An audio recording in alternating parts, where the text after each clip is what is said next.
Greetings, ladies and gentlemen, and welcome to this latest edition of Tales from Outer Space. I hope you enjoy. Story number 1. The Flow of a Human. Written by Fiamma Galathon.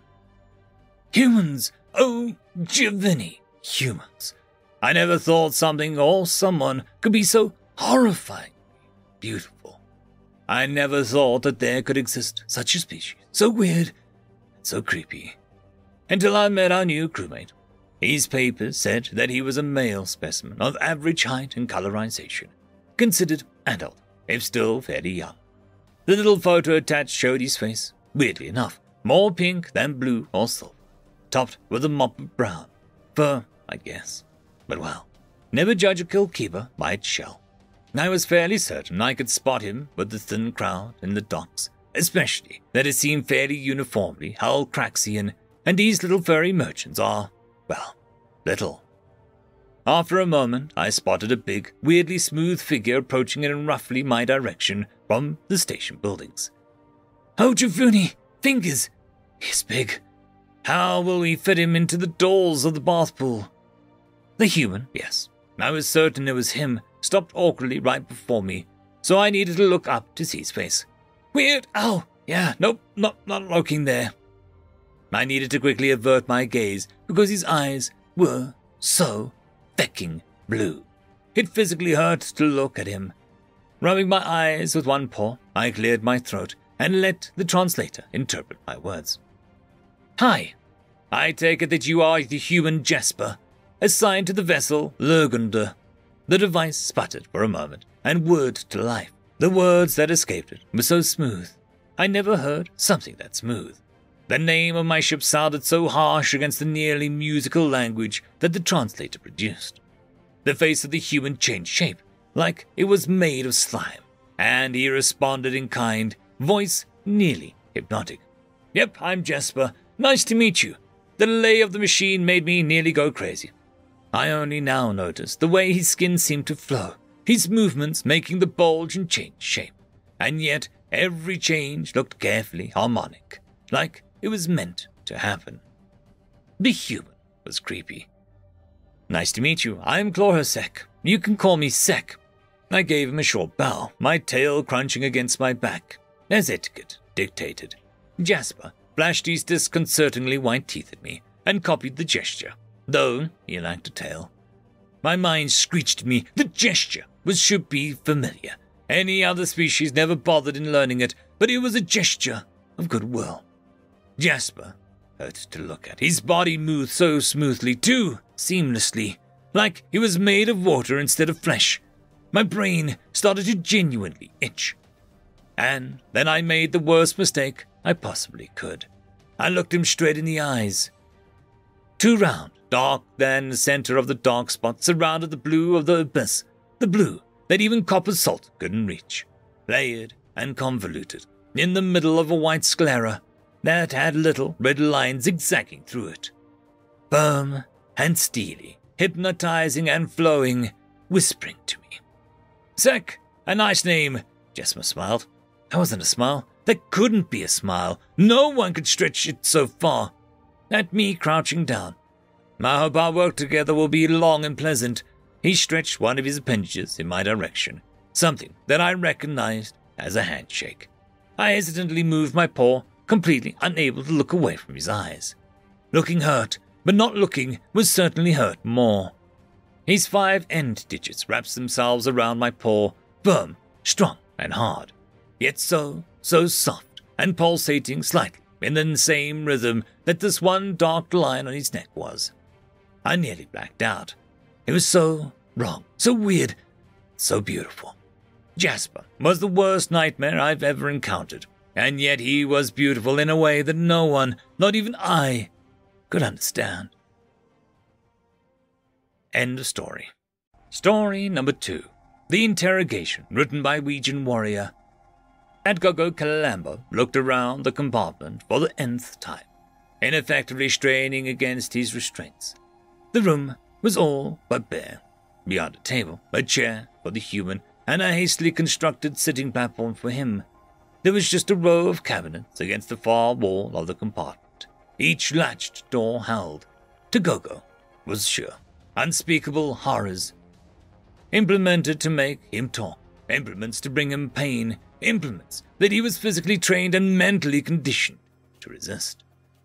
So far, all that had happened was that a human had come in, inclined its head at him, and then sat down across the table. It was seemingly engrossed in a series of thin white sheets, fastened to each other along one edge. The human would stare at them for a while, then slowly turn one over and stare on the newly revealed surfaces. Togogo Kalalambo's minds were orbiting each other, huddling together for comfort. He wanted the searing pain to start. He longed for the dull ache. He prayed for the sound of his endoskeleton being broken. But all that happened was that the human across the table carefully turned one of the white sheets over. He strained against his restraints again, trying to contemplate what was in the cabinets. His species would have organized them so the least painful implements would be on the less dominant side, and each latch would give access to devices designed to cause more and more pain. The Glabians, he knew, would keep the vat of naic acid and the center cabinet. Applied to the dermal layer, it would melt away the hide, muscle, and even the bone underneath. The shapeless ones would have no rhyme or reason to how their storage was organized, but would have opened cabinets seemingly at random and used what they found within with gusto and cackling delight. Terrans might turn over one of the white sheets again, seemingly oblivious even to his presence. Tadago strained himself again and again. His restraints were as fast as they had been for a long time, but straining until his very soul hurt was all that he could do. He could hear his very bones creak under the strain. But the human did not even look at him. Hadn't looked at him since he sat down and started looking at the collection of white sheets. How long had it been? Tadago felt his mind slip away as he tried to recall. There was hunger, but that had been there when he was escorted to this compartment and restrained. There was the urge to seek his sleep pod, but he had been craving rest from before this human had entered the compartment. The human turned over one of the thin sheets again. Beyond that, the only movement was his eyes moving back and forth as the human stared at the collection of white sheets. Tadago flicked his own eyes over to the row of cabinets again. Why wasn't his visceral fluid pooling on the floor? Was the human waiting for others of its kind to join in, like the frenzied Furkid interrogation meal mating feast? Or would it be the slow rituals of the Ustases, where each piece of Tadago Kalalambo would be passed from hand to hand? Was that noise from inside one of the cabinets, or was his senses dulled to the point where his minds made things up? One of his minds had gone dark, he noticed. The two others huddled closer together. He was, Tadago realized with some shock, afraid. "Human," he said in a halting interlingua. The human did not look up, but carefully took out a small flat rectangle and placed it between the white sheets before closing the stack. "Human," Tadago repeated. "I will divulge everything. Just ask. The human carefully placed a stack of thin white sheets on the table. A small part of Tadago's remaining minds noticed that the ends were covered by heavier rectangle pieces of matter. "Yes?" The human voice was clipped, controlled, in control. Tadago swallowed. "I beg thee, I will tell everything if you do not open those cabinets. I have no need for what is in them now. I trust I will not have need for them in the immediate future. Is that a sufficient assurance?" Tadago tried to concentrate, but found his eyes and minds drawn towards the rows of cabinets. They seemed to grow larger as he stared at them. "It will do." "Very well. I can finish reading my book later. Now, your designation, we are given to understand, is Tadago Kalalambo." Tadago felt his minds cluster around the question, unsure of the validity of the answer even as he opened his mouth. "Yes."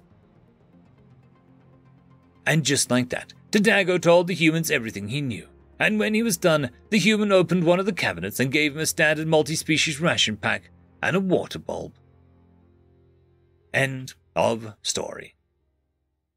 I would quickly like to thank the T5 channel members and Patreons. Casper Arnholtz, Cam Maxwell, Barky, Lord Azrakal, It's Difficult to Pronounce, Dragzoon WRE, Holly's Sister, Arcadian. Thank you very much.